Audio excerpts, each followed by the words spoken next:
नमस्कार जय जगन्नाथ।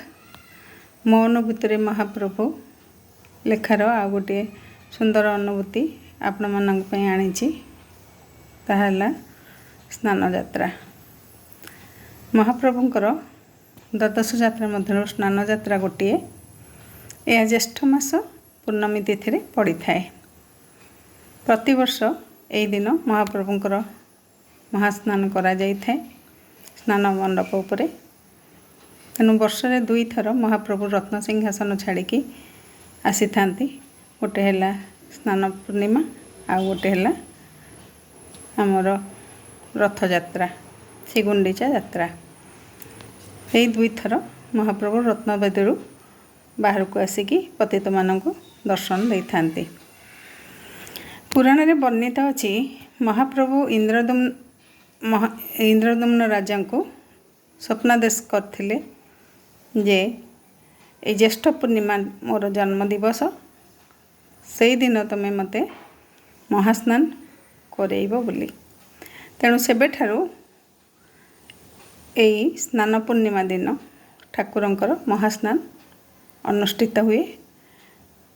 आउता सहित ठाकुरंकर गोटे दुर्लभ वेश गणपति वेश से दिन करा जाई थाए। 108 कुंभ पानी रे महाप्रभु को स्नान करा जाए, जहाँकि श्रीमंदिर उत्तर पटरे थिबा सुना कूपरू जल कढ़ाई आसी थाए। 108 कुंभ जल रे श्रीजीव मानकर स्नान करा जाए।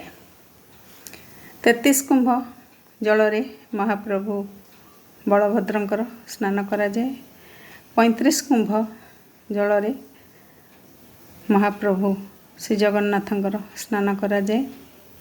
22 कुंभ जल रे माँ सुभद्रांकर स्नान करा जाए और 18 कुंभ जल रे सुदर्शनंकर स्नान करा जाए।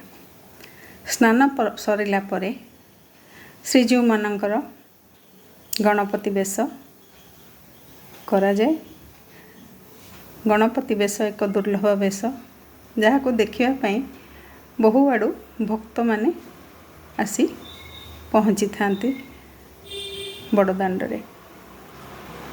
तेणु से दिन प्रबल भिड़ होता है श्रीजीव को दर्शन करने। श्रीजीवर गणपति वेश सरला परे सर्वसम्मुखें ठाकुरंकर धूप आलती करा जाई थाए। ए गोटे दिन ही समस्त सम्मुखें भक्त मानक सम्मुखें ठाकुरंकर धूप आलती करा जाए। तापरे ठाकुरंकर साहन मेला है, भक्त माने दर्शन करती। ठीक से ही दिन आमे स्वामी स्त्री जाइकी पहुँची थिलु ठाकुर को दर्शन करी बोली। सिंहद्वार पाखे पहुँचला बेलू प्रबल भिड़, माने भीतर को जीवाकू संध्या हो भाविलु। एते भिड़ केमिति जाई ठाकुर को दर्शन करूँ से ठिया होगी भावु था कौन करवा आज ठाकुरंकर दर्शन हो पार कि नहीं। एते बाट आसिलु अथच दर्शन करूनी पलि जीवु। महाप्रभु को कहली महाप्रभु एते बाट आणिक आसिल एते भिड़ केमिति दर्शन करूँ केतेबेले तुम पाखे जाई पहुँचबू। एति कही आम दी जन ठिया होइछु कौन करवा। साण मेला दर्शन प्रबल भिड़ लोक धीरे धीरे जाउचंती आमे भी धीरे धीरे तंग संगे चलीछु।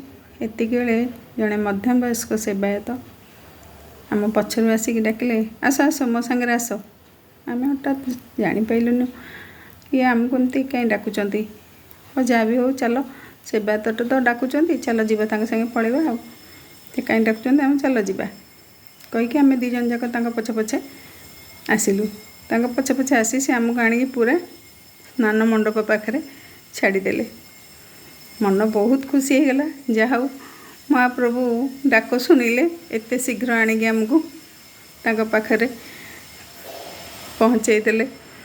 से सेवायत माध्यम हो पछे जा हो महाप्रभुंकर गजानन वेश देखिकी मन पूरा तृप्त हो गला।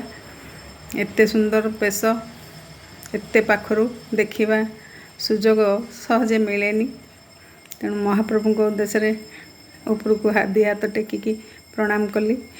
ସେବାୟତଙ୍କର ମଙ୍ଗଳ ହଉ ବୋଲି ମହାପ୍ରଭୁଙ୍କୁ କହିଲି, ମହାପ୍ରଭୁ ତୁମ କୃପାରୁ ଆଜି ସେବାୟତ ହିଁ ଆମକୁ ଚିହ୍ନିନୁ ନା, ଆମେ ଚିହ୍ନିନୁ ନା ଜାଣିନୁ, ସେ ଆମକୁ ଆଣିକି ଆସିକି ଆପଣଙ୍କ ସମ୍ମୁଖରେ ଛାଡ଼ି ଦେଇକି ଗଲେ, ଯାହାଫଳରେ କି ଆମେ ଆପଣଙ୍କର ଦର୍ଶନ ବହୁତ ସୁନ୍ଦର ଭାବରେ କଲୁ। ମହାପ୍ରଭୁଙ୍କ ଦର୍ଶନ ସାରିକି ଆମେ ଫେରି ଆସିଲୁ ଘରକୁ। ବହୁତ ଖୁସି ଲାଗିଲା ସେଦିନ। ଏ ଅନୁଭୂତିଟା ମୋର ଏପର୍ଯ୍ୟନ୍ତ ମନେ ରହିଛି। ତେଣୁ ମୁଁ ଆପଣମାନଙ୍କ ସାଙ୍ଗରେ ଏହାକୁ ବାଣ୍ଟିଲି। ଜୟ ଜଗନ୍ନାଥ।